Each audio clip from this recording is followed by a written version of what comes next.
Very, very fitting for the topic today. Yeah. Right? What a great kickoff. That's awesome. Well, on that note, let's kick it off. I think Yeah. that's a great cue. Well, so welcome. Thank you everyone for joining on the web. This is our second third go around in hosting NoVAUX through Zoom and through a webinar. So we thank you all for joining on a weekday evening.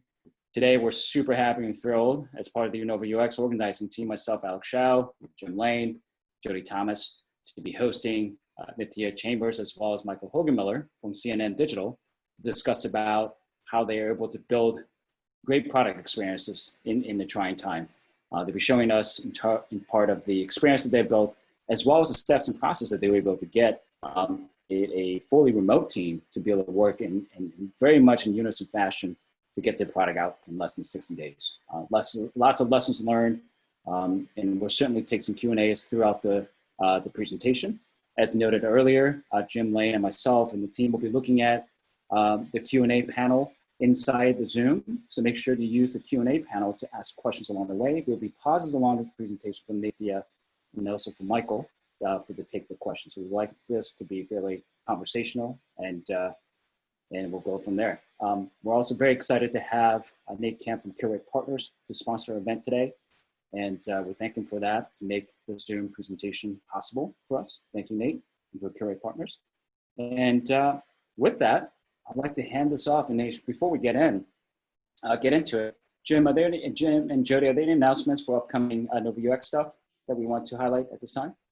Yeah, I would love to. So next month is our 100th event.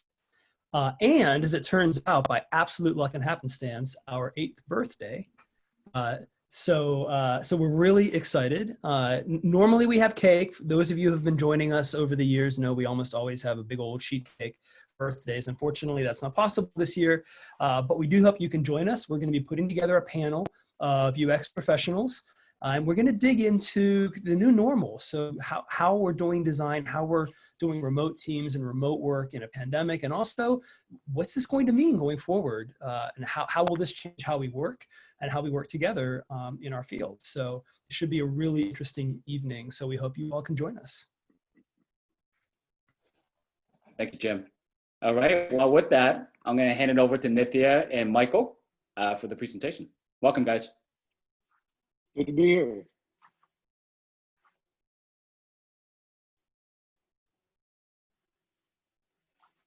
Oh no, are you muted? Did you lose your audio? I think you need to unmute her. There, I'm back. I'm unmuted. Okay. Thank you all so much for having us. It seems like just a really awesome community, and I lived in DC for a number of years, and I have several friends that I remember being part of this group. So it's totally awesome and such an honor to be here talking to you about some of the work we did that was really important to us personally in the last few weeks. So building products in a pandemic.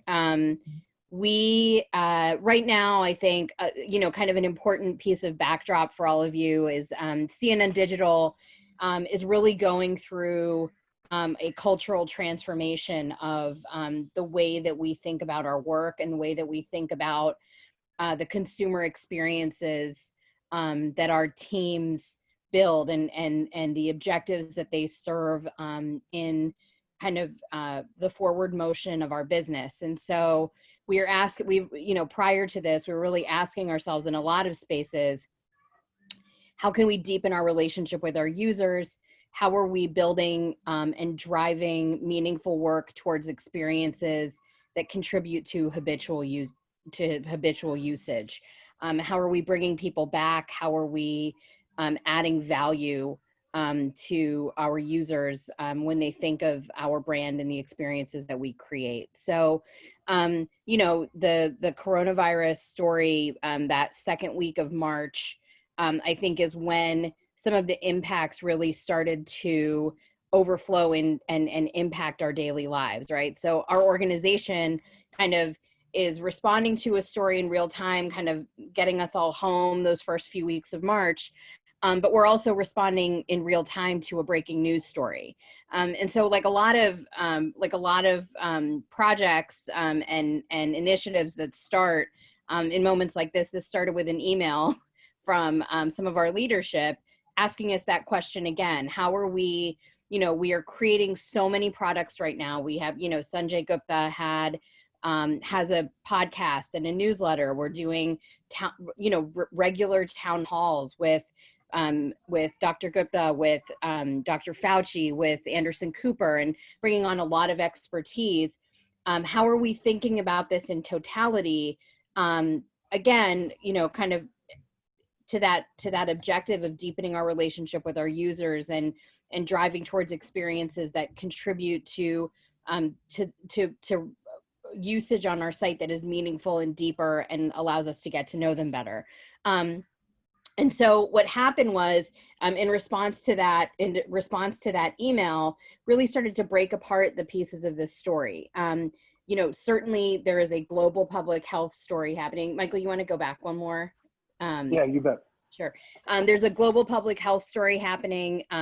There's a breaking news story. There's a part of the story where we're holding the powerful accountable. There was a data story. And there was public service in this. I think what we saw in those first few weeks and continue to see are a lot of people asking questions, trying to make sense of all of those strands and stories coming together to really make sense of what it meant for them and for their families in the communities that they lived in.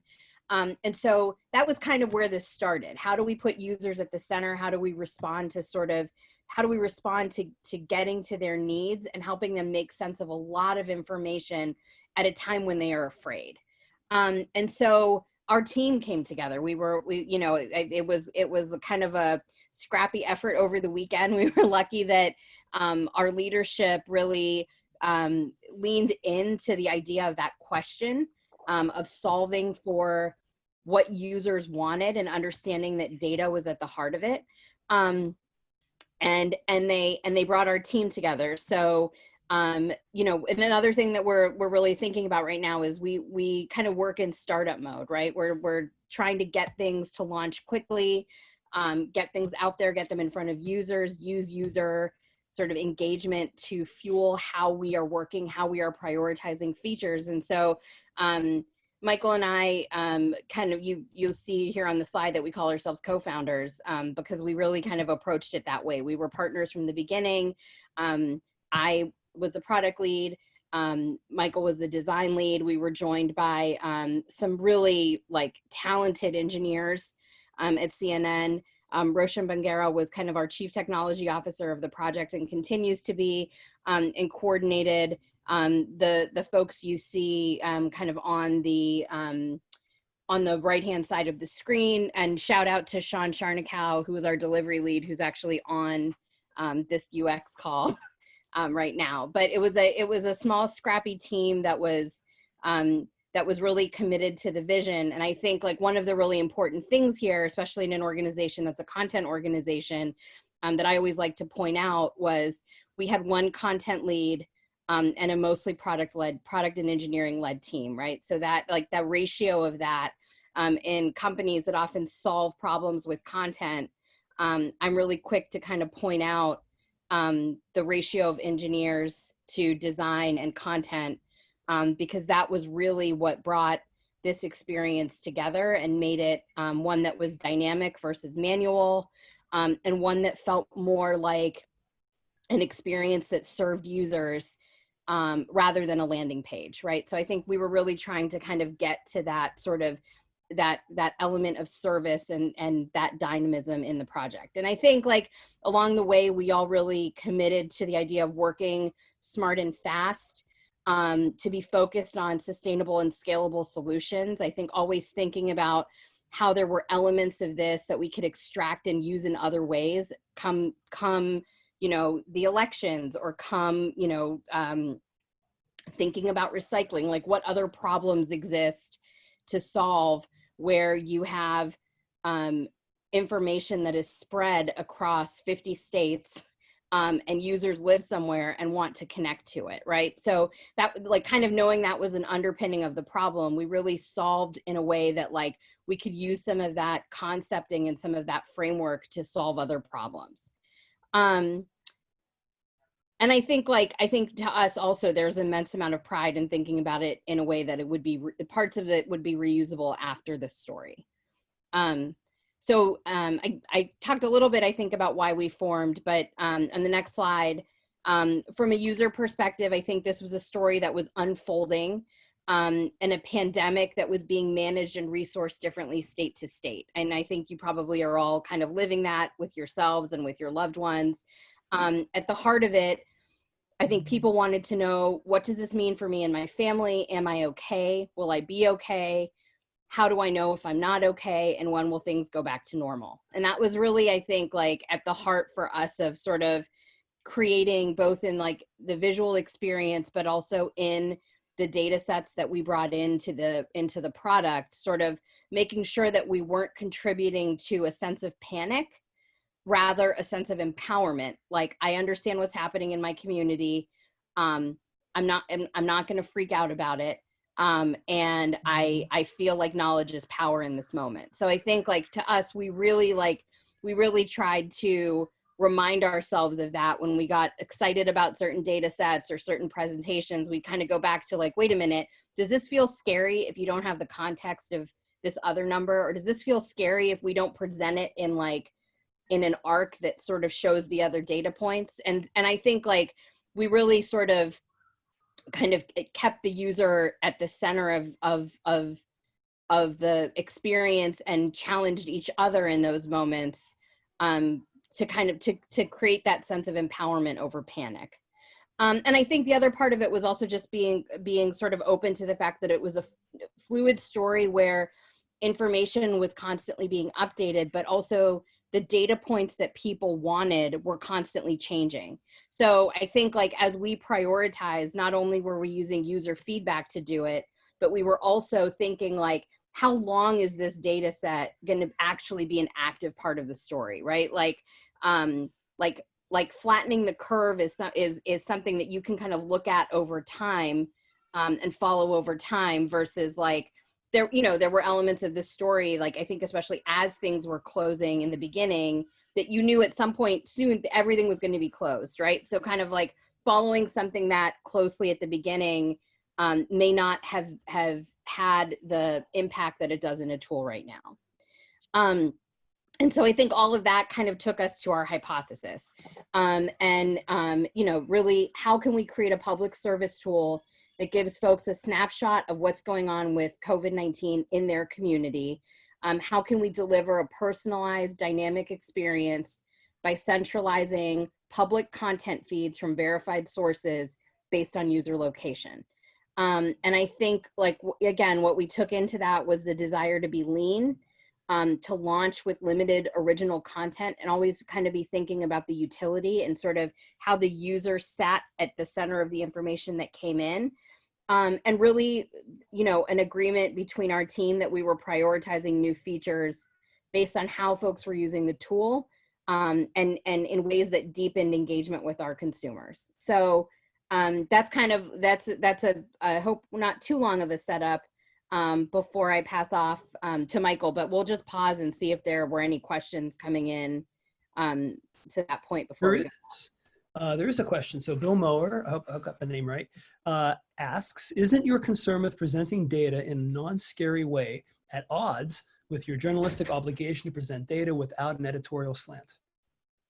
I don't think this is about presenting it in a non-scary way. I think it's about finding ways to give our users context for the data, right? I think, a good example of this was we have been talking about modules that present sort of the case count, and how many new cases, how many cases in your area and how many deaths in your area. And we talked about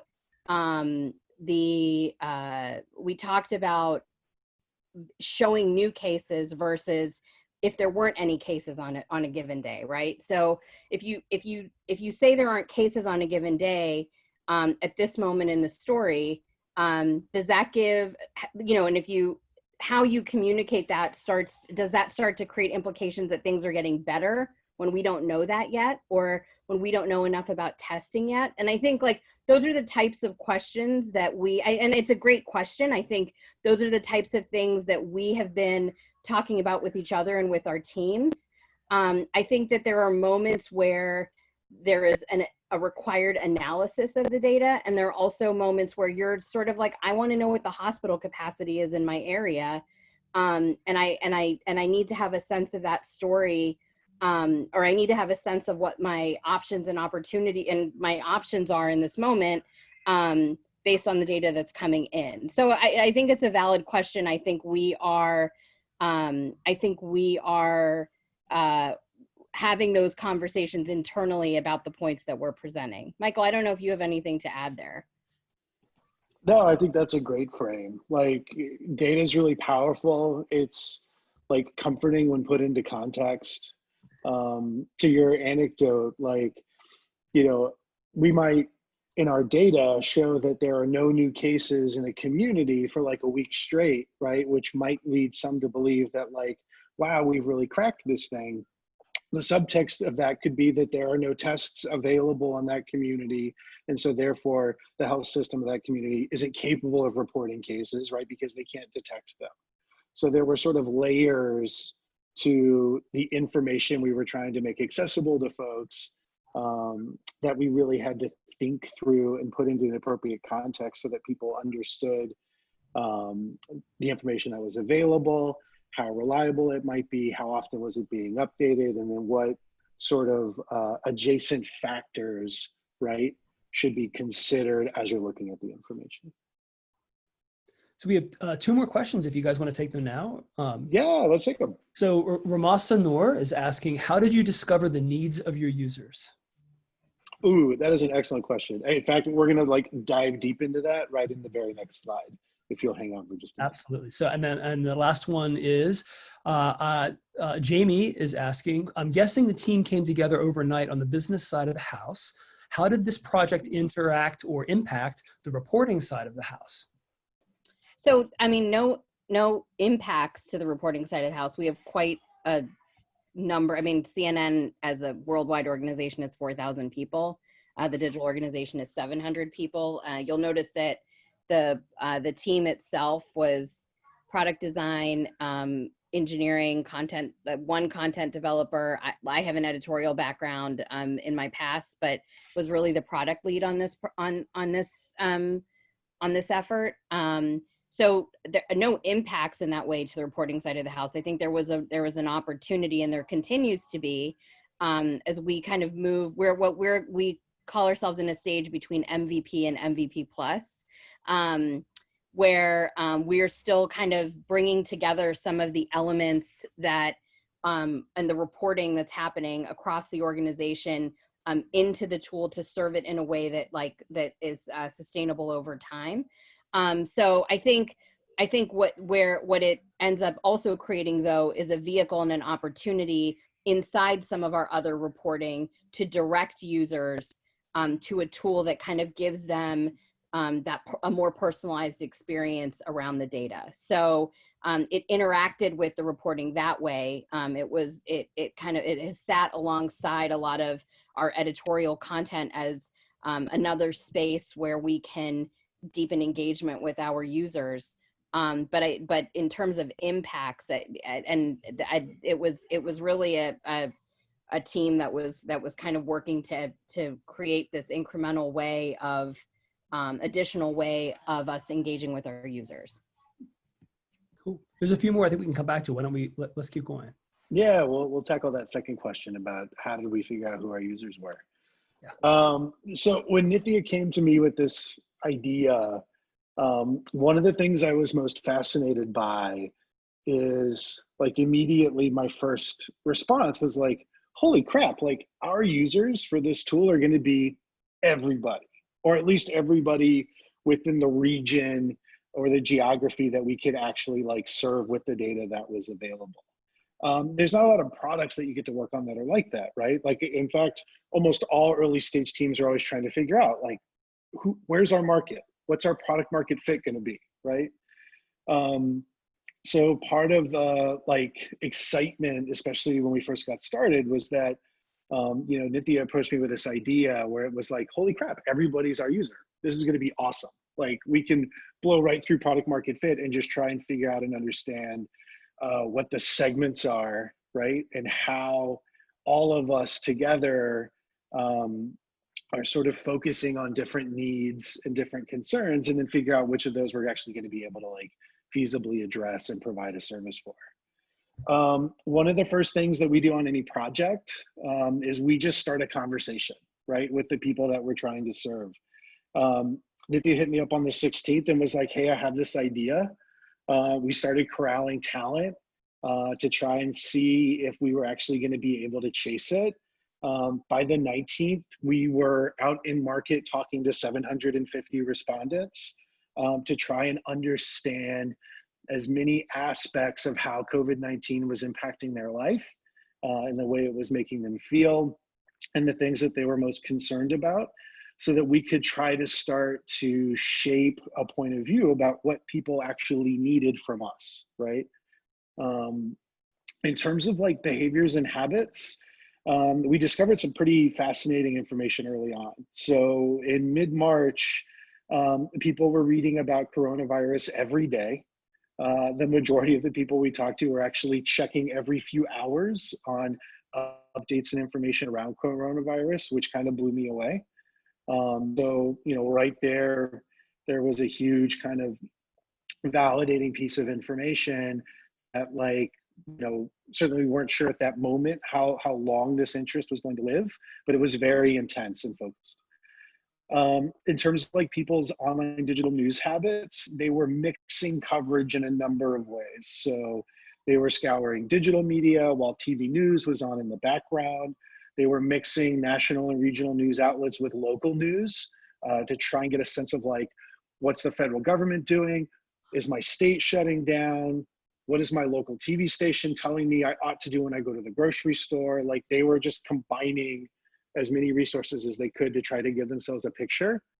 And everybody was concerned, right? Like I remember my family and I, come mid-March, we were trying to figure out how long we were going to continue to go to work. Our daycare closed, so then we had a crazy childcare element that got thrown into the mix. So myself and Nitya and others and all of you and, you know, the rest of the country, right? We were sort of navigating this in real time. We luckily we're sort of like had enough foresight to start a conversation with these folks about their top concerns. And we like spoke to them a lot about like the things that they thought were going to like occupy their time in the coming weeks. And at the beginning, like the key things that they were most concerned about, right, were them or a loved one getting infected, the potential economic impact of whatever was about to go down, and then just overall disruption to daily life. And so we sort of took these concerns and these behaviors and habits and asked some follow-up questions, you know, that were a little specific to us at CNN and the capabilities that we have and the brand and products that we already had in market. And what people told us is that, hey, we want you guys to be positive. What we need from you is facts, data, charts, information, like hard information. They wanted reports and updates from medical experts, not pundits. And they wanted to go through this and be updated together, right? Support and unity were like a major theme in the feedback. And they weren't really interested in criticism, be it criticism of like office holders, any of that. That was not kind of in their frame of reference in terms of what they needed from a public service tool from us. And so like this conversation really started to shape like, wow, okay, sure, we thought there was an opportunity here, but like hearing from these people and the concerns that they had, this really kind of doubled down and gave us, you know, a pretty amazing compass reading about where we needed to sort of start the journey together. We jumped into Miro pretty quickly. I'm a big fan of mind mapping. And so as a team, we sort of like did a mix of different methodologies, but mostly it was a pretty loose kind of jobs to be done framework that we took against reconciling with the early data that we had from those 750 respondents. And we stubbed out a product vision, right? There were 4 key areas that we were going to try to set out to tackle. One was just getting people critical information, right? At different levels, state, local, national, global, if we could pull it off. And these were like the basics, like how many new cases of COVID-19 are in your area? Are there significant updates in your community from local news potentially? What is like the trend of cases across your state? Is your community doing okay? How's the communities around you doing? Are there communities in your state that we should be concerned about? Has it largely not hit your state yet? These were all basic questions that all of us were asking. And then of course, state of emergency, shelter in place orders, state resources and links that might be available to you. This was largely a lot of distributed information across a number of different places online that everybody was sort of scouring for. And so an early part of our initial effort was to try to bring that all together. And then just through a quick zip code entry, make it all one-click accessible. So that really became kind of a linchpin of sort of like our early product definition. Hey, what's up? David Link has a question. Was there a particular kind of creative aha moment in this process, or was it kind of a series of, is it really methodical, or was there like a brainstorm moment? Yeah, that's a really good question. So for me, it felt very methodical because like for the way that I normally work, right, it was very research oriented. So like, what did we do? We went and talked to 750 people. What did we do after that? We took all of the amazing things that they shared with us and then stubbed out a product vision out of that, right?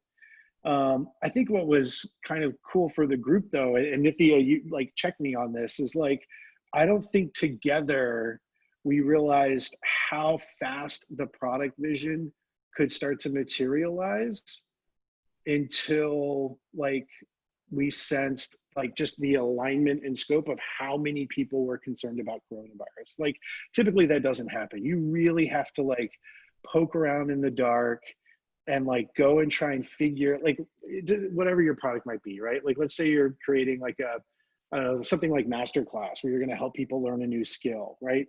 Like there's a lot of noise to wade through to find the signals that are going to help you find product market fit for that.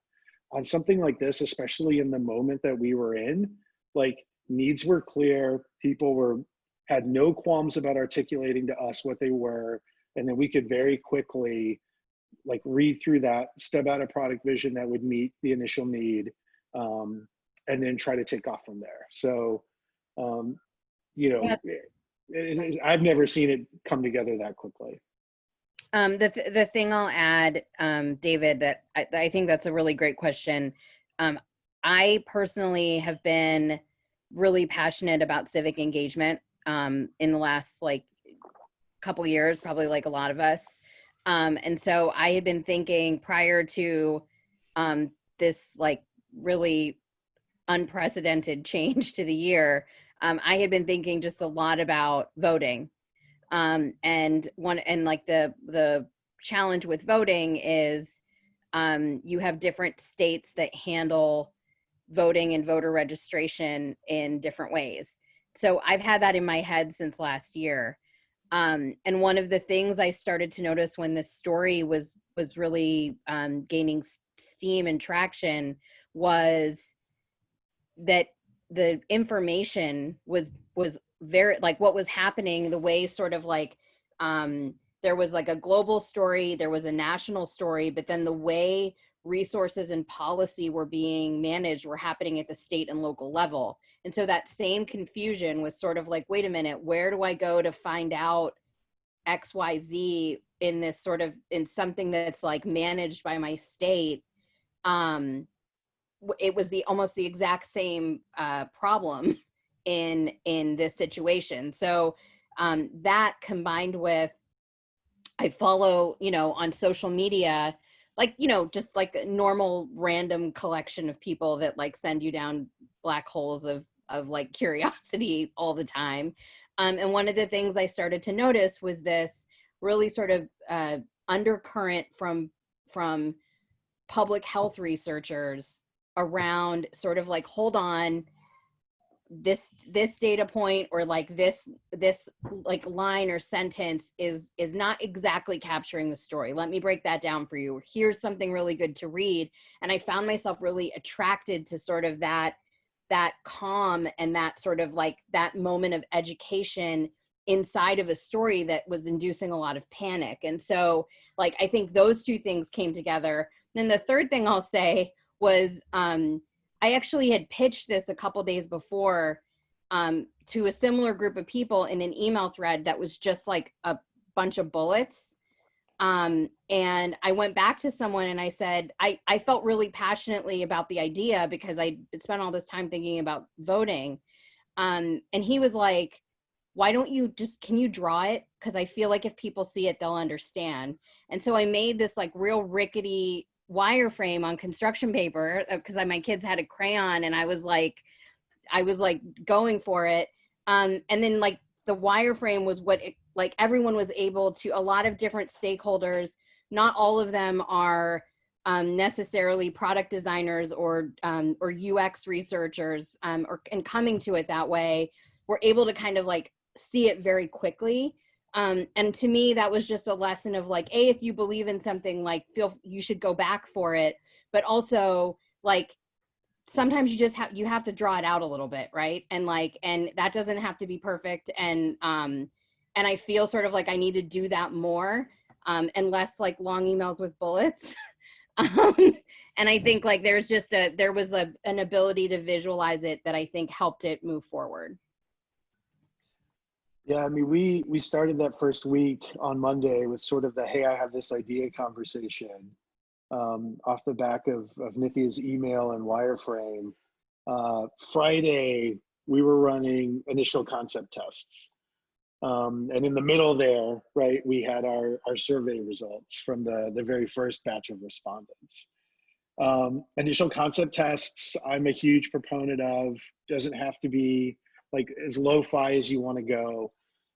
The way I usually try to structure them is we'll sort of challenge ourselves and the team to try and just articulate like, what is the product concept here? Like, what is the thing that is a clear value proposition for this person that we can bounce off of them, engage their level of interest in? The way we'll structure the test is we'll just describe the idea, get some feedback on their level of interest in the idea and just their general perceptions of like what their expectations might be. We follow that up then with a mock-up. And like I said, it can be totally lo-fi, it can be a storyboard, whatever you want. And then we say, cool, like, so here's one potential solution path that we're considering, right? Like, what do you think? Like, what's your level of interest? And it's a nice like gut check, especially like in like the first 5 days of a project, right? To start to understand, if you've got the right frame, right? And you're coming at the problem from the right way. And B, like other bits and pieces of information that might like actually like cause you to stick around more in problem definition. When we marked up just kind of our early concept based off of the mind map that we had here, we got some really good feedback. 80% of respondents were just as interested or more interested in the concept after seeing the mock-ups than they were when they first looked at the idea. A lot of people responded very positively to the fact that the information would be local, that it would be filled with data and not news and commentary, and that things we would have there would be very timely, which was sort of reinforcing things, right, that we had seen in the initial survey. And then they gave us a bunch of really good suggestions about where the product should go, be it being able to compare nearby areas and regions, showing trend lines and doing more with charting. We started getting a lot of feedback about hospital preparedness data as that became a major component to the story at the end of March. And then of course, they definitely wanted testing paths. So that was really validating for like, how our initial product vision was starting to shape up. And then that gave us the confidence to press ahead into week 2 and really activate our engineering team to start to kind of realize what we were chasing. Basically, we the span from March 16th to April 1st was the window that we executed against to bring a beta to the open web. So we ran that initial concept test on Friday the 20th. We went through the weekend. We came back in the last week of March, and you just did a big 1 week sprint to engineer the beta, and then launched it on April Fool's Day. Funny enough, I didn't even realize it was that day until I went back and looked through my notes. But that was basically 13 working days for the team to go to a beta launch. This was not something that was super typical. I don't know that we've got a bunch of teams that are launching new products in less than 3 weeks of work. But I think that there were a couple of really cool and interesting circumstances that helped us with that. One, we had a tiny empowered team that was focused and just rapidly iterating together on Slack, right? Because we were distributed. So we were doing sort of all the same ceremonies that all teams do, right? Like morning stand-ups and, sitting around and making sure that we were knocking out our sprint planning. But everything was sort of hyper-focused. So we only operated on 1 week sprints. We put the whole team into stand-up. Everybody's work was ticketed, whether you were like design, engineering, editorial, biz dev, didn't matter. And the reason that we had to do that is because we were building a product around data, and like data was having to change hands like 3 or 4 times before we could actually put it in front of the user. So there were folks like editorial and biz dev who were out there on the hunt for meaningful data sets on the web that our users might care about, right? To give them a snapshot of what's going on in their local community. And then when we would find that data, we'd have to do tech feasibility against it to figure out if we could ingest it and was it organized the right way and how would it fit into the API that we were currently architecting on the fly. And then, once we identified that this is going to be tech feasible, in some instances, we had to go through a quick biz dev cycle to reach out to the organization, talk to them about us using their data, give them a sense of what the project was that we were working on. Then we had to pull that data in and make sure that product design understood it so that we could bring it into the experience. And then we had to engineer that experience and wire it up to the API. So, knocking all of that out in like a week and a half, we just sort of crushed all our feedback loops into really tight cycles. And it was just rapid fire on Slack, kind of all day, breakfast to dinner, as everybody kind of collaborated to make it happen. A couple of caveats I'll tell you about the beta for sure. It didn't have analytics. We knew we were going to need product analytics, right? But we were more focused on defining the initial product and architecting out what it was going to take to bring it to market than being worried about measuring success at that point. And it wasn't scalable software. Like the API that we built at the moment, the capability needed to be that it could power the product experience for key stakeholders and people in the organization whose point of view we respected and wanted to capture, and then maybe some users that we were going to bounce it off of, right? So that definitely bought us some time, knowing that we could sort of roll a beta of the API for the beta of our product. And so we were really stingy about trying to build anything scalable, in the first week or two. Michael, yes. you have time for we're running a little behind, but do you have time for a really fast data question? Yeah, of course. The Bill Maher was wondering, did you guys talk at all about showing data for deaths from coronavirus versus deaths with coronavirus? So that the whole idea of comorbidities and that sort of thing, did that factor into the equation at all? Yeah, absolutely. It's a great question. And in fact, there were many conversations around the data around cases, confirmed cases, deaths from coronavirus versus deaths with coronavirus, recoveries, which was actually a data point that we were really passionate about. One of the interesting things that we learned along the way here is that many organizations, us included, discovered that the most accurate and real-time data was being put together by a group of researchers and professors at Johns Hopkins University. That was a significant and key data set that was powering probably most of the data visualization around COVID in the US for sure. There are some others on the global scale, but that was the best data set around cases in the US. And so what was fascinating is all of us and other news orgs, you know, had to partner with them and really kind of work through some of the different both like quirks and nuances of what they were able to actually go and research and capture. So like one of the like pieces of this, right, is that in the data from Johns Hopkins, especially early, like mid-March, we didn't have or understand yet this distinction between deaths by COVID versus deaths with COVID. And so that like wasn't a layer of fidelity that was going to be possible. The other thing that we ran into is at like we rolled our beta with like recoveries as a data point, and then Johns Hopkins gave us the heads up like 4 days later that like recoveries was not a data point they were actually going to be able to support with their research going forward. And so they just dropped it, and we were like, oh crap. So like the data story was in flux, right? Like a lot of this was. And so we had to be adaptable and scrappy and sort of adjust what we were bringing to users and the product experience that was being wrapped around that on the fly as you know, us and JHU and others were sort of trying to figure out how they were going to stay on top of it. Cool. So this was a quick snapshot of the beta app, our sort of 13-day web app. It obviously sort of evolved and iterated from here. As you can see, we still have like recoveries and stuff in here.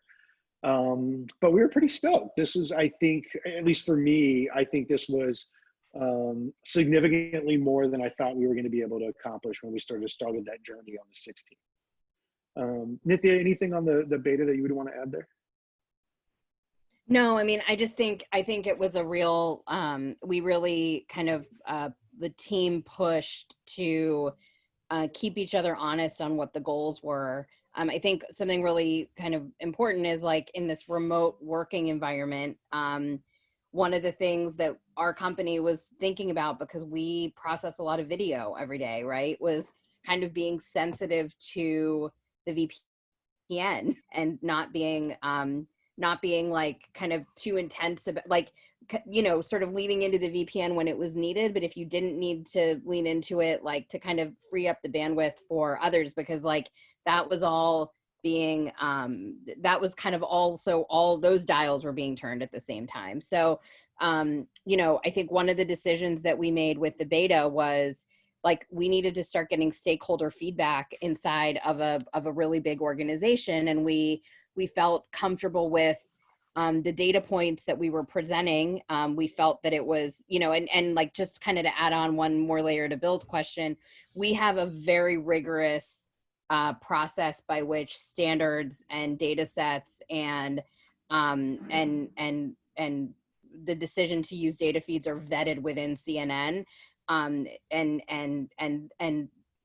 they made a network-wide decision that we were going to use the Johns Hopkins University data sets across all of CNN, so that we have that consistency.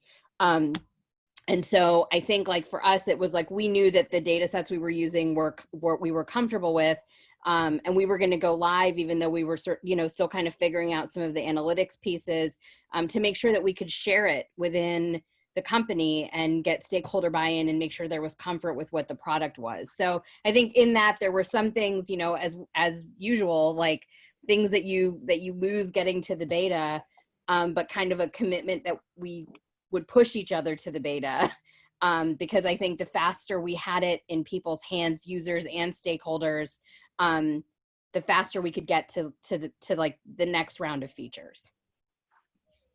Yeah, which kind of led to a real quick, as a follow-up question that you kind of touched on this, and Michael, you did too, that was a question from Lindsay around how will you guys overcome the lag of communication, getting stakeholder feedback and reviews and cycles and sign-offs in a remote setting that we're working in now? Great question. One of the things we did really early on, so just like a fun fact for us, Michael and I have both worked at CNN for almost 4 years. We have never met in person. This is the first time we've ever worked together. This is like, we were actually introduced at the beginning of March on something unrelated. So this is the first time that we've worked together. It's the first time this team had worked together. I think having a real commitment to what we were working on and what we were trying to achieve, and energizing that team around like short, fast deadlines was really critical. I think Michael and I sort of at the very beginning had a really honest conversation with each other about division of responsibility. I took on stakeholder management in that. And I think like within our stakeholder team, kind of, we identified a couple of people that we knew would be advocates and allies. And so sometimes when something was hanging out too long on a thread, would poke one of our partners on the team and just be like, hey, I need you to nudge this group, and sort of really like strategically thinking about like who we were working with and who we needed and how we needed to move something forward. But I mean, the other thing is, it's like, I think like what really like surged it is also like a breaking news environment, right? Like that kind of like speed of the moment, which infuses an organization like ours. But I think that like kind of setting those short, immediate deadlines, thinking about sort of in the beginning, we were meeting every day at 9:30 and in like a quick stand up to really focus the day. Michael was really, good about saying things like, we need daily outcomes, we need weekly outcomes, and being honest with each other about when things felt like they were going off the rails or we were getting distracted. I think helped us kind of bring it together to focus on goals. And so I think that transparency with each other and like very clear explanation of sort of what we were working toward for the group helped keep everything focused. One of the things about the process that wound up coming out of this and working with Nitya is we realized that we kind of came up with a different system where I feel like traditional teams are always trying to figure out what the definition for MVP is going to be, right? Like, let's scope out our MVP, we'll chase that, we'll launch it, and then we'll figure out where we're going to go from there.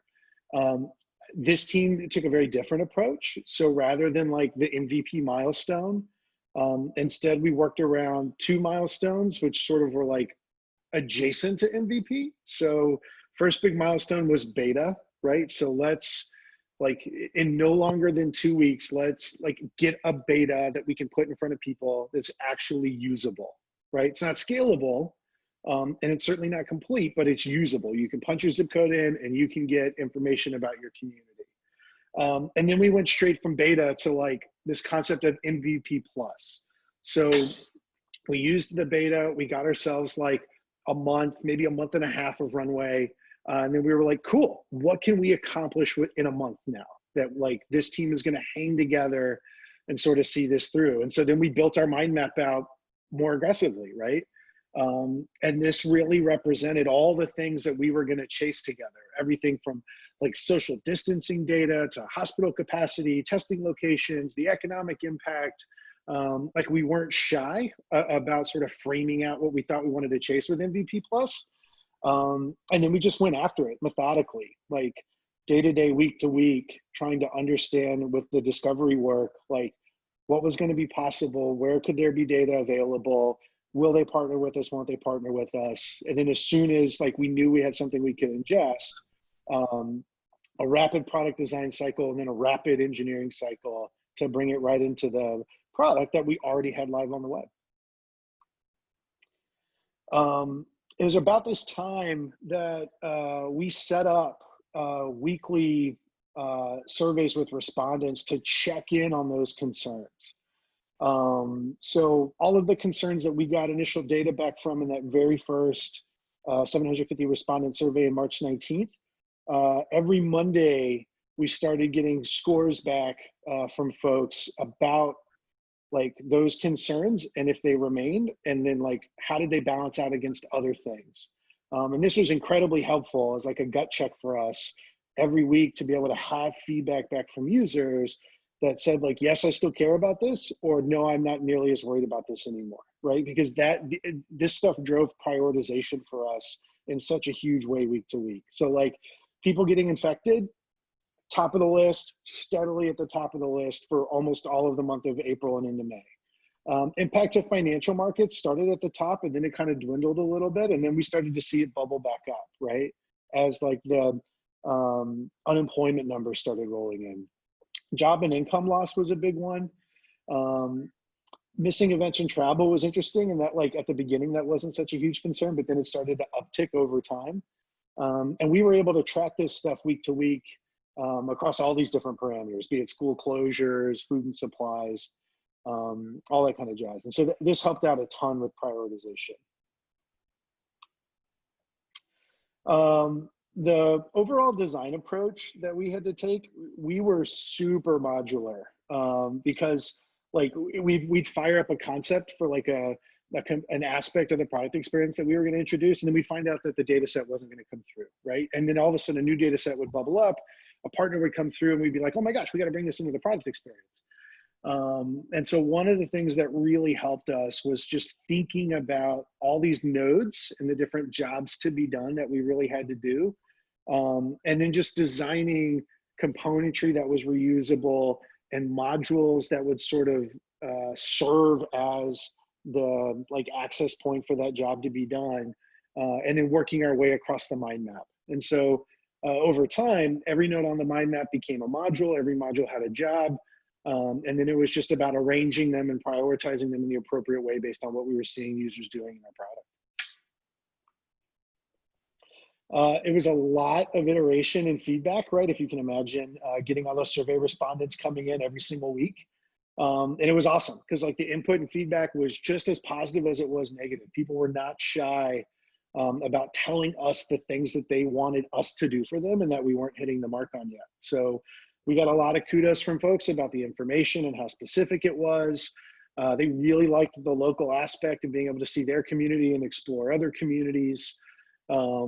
People, you know, in general told us it was very useful and easy to use. We got some pretty good usability scores on most of the product. And then people were really excited to give us suggestions about other ways we might be able to help different segments of the community or help them, you know, by tackling some other aspect of something that they were going through. On the flip side, they were also great about telling us all of our shortcomings in our rapid product development cycles, right? So like one of the things that we figured out pretty quickly and became a headache for us is like zip code is a terrible way to orient people geographically. Go figure, great lesson learned. And the reason is because like JHU was doing county-based data, but then we figured out there were some idiosyncrasies with that where like they didn't report New York City as a county, they reported New York City as a city. Same with like Martha's Vineyard, Kansas City, they were bringing in like counties from Missouri and Kansas together. So like we really struggled to try and figure out the right inputs and outputs based on data sets that we were working with from other people who were sort of like researchers and professors and stuff. And so we sort of struggled with like this zip code, address, county reconciliation issue from day one. We've got fixes in the works, which is great, right? We're always like improving our product. But that was one that bit us for a little while. The other thing was like, we didn't necessarily always have an easy way to like explain all these like compromises and trade-offs that we were doing. So like we were super passionate about recoveries, but like recoveries disappeared from our product one day, right? And we weren't like a mature product in the marketplace where we could send out like some product marketing to an established user base to explain to them why recoveries was no longer available. And so there were aspects of this that bubbled up in our feedback, understandably. And these surveys really kind of became our way of communicating back and forth with the audience and sort of understanding how some of the decisions that we were trying to make in real time were you know, being received by the people that found the tool useful.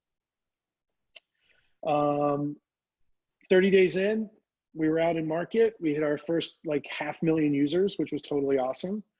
Got a bunch of feedback. We did not get to everything that we wanted to do by like the short amount of time that we're here. I guess it's the 13th now, right? So we're coming up almost on 60 days. And that's just kind of the nature of these projects. Like, you know, the ambition and the aspiration should be totally to the moon, right? And then you and the small team should be empowered to chase as much of it as you can possibly accomplish in the runway that you've got, right? With your users sort of guiding the way on like what to focus on next. But there were a ton of things that we didn't get to, like social distancing data we never could quite crack. We had this brilliant idea about doing like webinars with CNN experts, but we just couldn't put the partnership together with the technology provider in time based on like the million other things that we were juggling.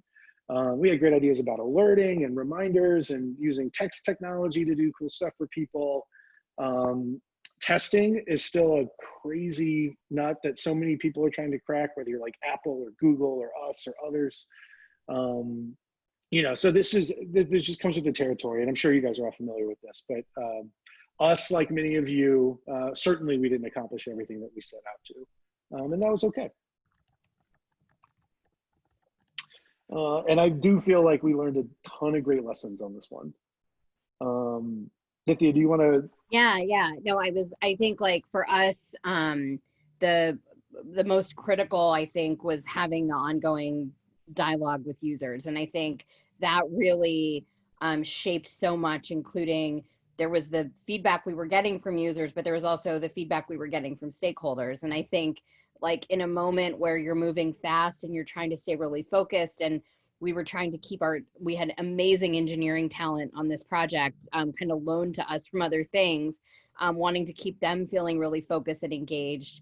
It's important to kind of not let all of those requests and ideas start to pile up in a way that's not distinguishable. And so I think having the users as our North Star, not only at the beginning, but throughout, kind of helped us go back to, but users said they wanted this and this and this, and then it made decision-making incredibly clear. I think like we had a really small, focused, dedicated team, and there was some magic in that, and our ability to move the way that we did and be committed. I think it helped our organization really start to see and you're starting to see it now, which is really exciting for us in different projects, like people kind of just, you know, feeling confident in not letting perfect be the enemy of the good. And starting with something that we feel comfortable with as a brand to get out there in front of users, to test, to kind of get reaction and response to as they develop and iterate. And I think like making a lot of room at the table for voices and ideas from everyone, right? Like there aren't some people that are creative and some people that execute. I think like people problem solve, especially across disciplines, in cross-functional environments, in really diverse ways, and it makes products better. And so having that commitment from everyone from the ideation phase, especially from our engineering team, I think like made us like very quickly sort of understand what was doable quickly and what wasn't, right? And so we could make prioritization decisions with them as partners from the beginning. And also like as ambitious partners. So we would set crazy goals and kind of barrel towards them. So you know, I think like having those elements in the mix really not only like allowed us to move towards this product, but you can start to feel, I think, some of the cultural changes of that within the company. Awesome. With that, I know we're sort of coming up on time, but we're happy to take a few more questions if there. How about a 4-question speed round? Oh my, awesome. All right. Number 1, was there any consideration to making a dedicated mobile CNN COVID app? Ooh. Nitya, I'm actually really curious to hear your answer to this one. On my end, I don't think it was top of mind for me because of the speed that we were trying to move at, the engineering overhead of developing in the app space, and the tricky like go to market when you're trying to rapidly iterate that is tough to do with like app release cycles and getting releases approved through platform partners like Apple and Android. Fair enough. And I would just add like where the users are, right? Like we wanted to kind of be there to solve a problem. I think like kind of standing it up as an app, which is like, and at that time in March, not knowing if this was going to be a 6-week story or a 12-month story or a 3-year story, sort of making the decision to sort of meet the audience where they were on our existing platforms. Excellent. Let's do 2 more. How did you incentivize people to be quick respondents to your survey, and if so, how? No, so one of the, I always say this to like product designers who join our organization, like one of the blessings and what will often sometimes be the curse of our product is we have incredible scale. That can be very challenging sometimes if you're really trying to whittle down into like a nuanced user problem or opportunity. But one of the incredible aspects of it is that we can get 750 respondents to like a 15-question survey in an hour, which is just an incredible capability to have as an organization. So we use and abuse that as much as we possibly can. All right. And one last question on data hygiene, which is always a challenge. Carrie Kaufman, excuse me, said that must have been doubly challenging here. Did you address these questions internally or just roll with what you were given due to time constraints?